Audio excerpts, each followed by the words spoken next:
صبح اٹھ کے جو سب سے پہلے ہم نے 2-3 کام کیے ہوں گے، اس میں ایک کام یہ ضرور ہوگا کہ ہم نے اپنا موبائل اٹھایا ہوگا اور دیکھا ہوگا کہ کون کون سا میسج آیا ہے۔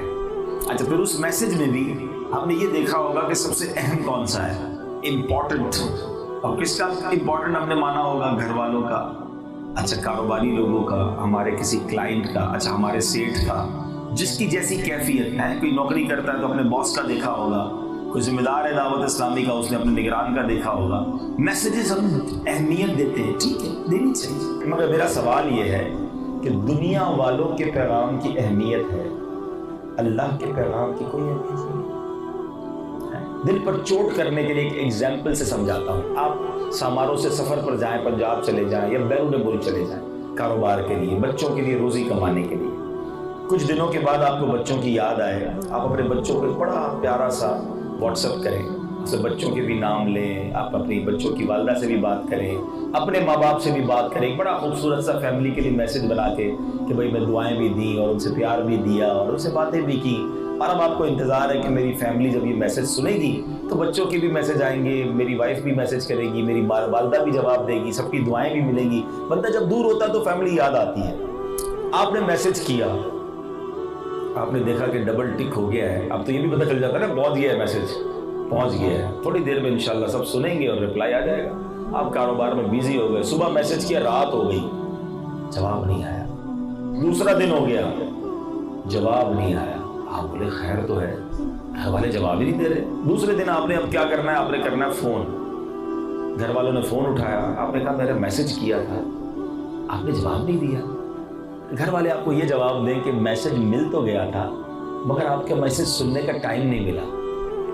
سچ بتاؤ دل پر کیا بیتے گی کہ میں انہی کے لیے پیسے کمانے کے لیے، انہی کے لیے اپنے وطن سے دور کام کرنے کے لیے گیا ہوں، ان کو 2 دن ہو گئے میرا پیغام ملے ہوئے، اتنا بھی ٹائم نہیں ہے کہ میرا پیغام سنے اور مجھے جواب دیں۔ یو فیل اٹ، آپ کو برا لگے گا۔ کتنے دن میں؟ 2 دن میں۔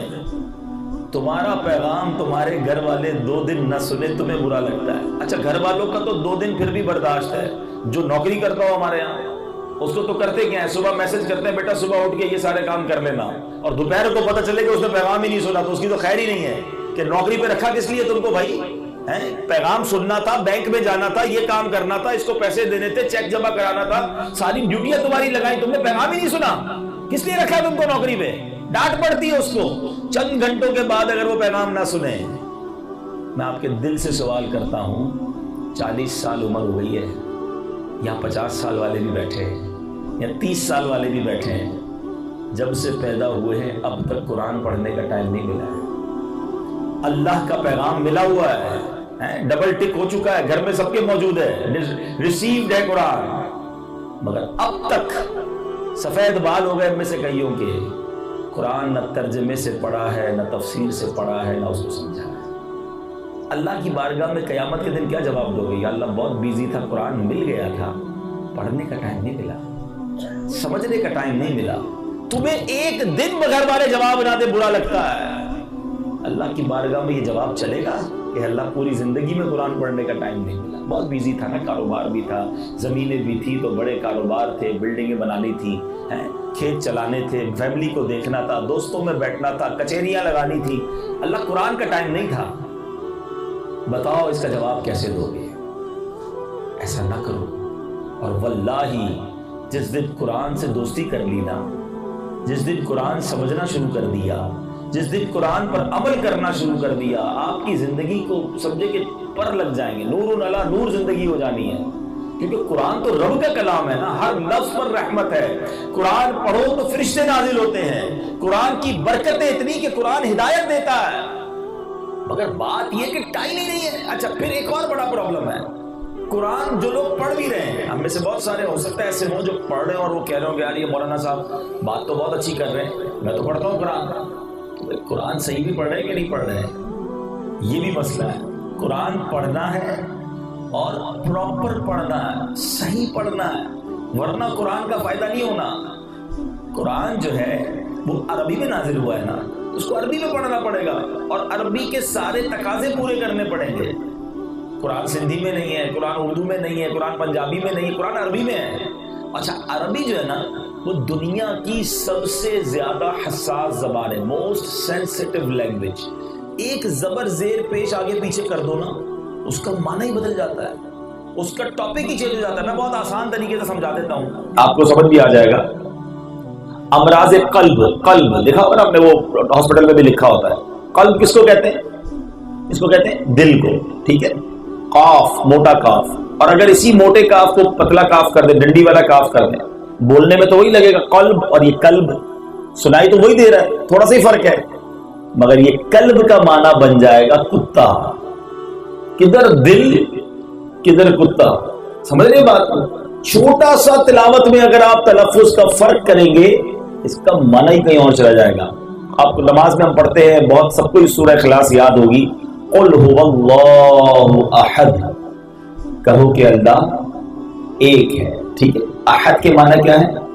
ایک ہے. احد، اچھا فرق کیا ہے؟ احد احد، ہا اور ہا کا بہت تھوڑا سا فرق ہے، مگر معنی پتہ کیا بن جائے گا؟ کہو کہ اللہ احد ایک ہے، احد بزدل ہے. اب میں آپ سے پوچھتا ہوں، جو نماز میں یہ پڑھ رہا ہے اس کو ثواب ملے گا؟ اس کی نماز سے برکت دے گی؟ آپ تو رب کو کچھ اور کہہ رہے ہیں.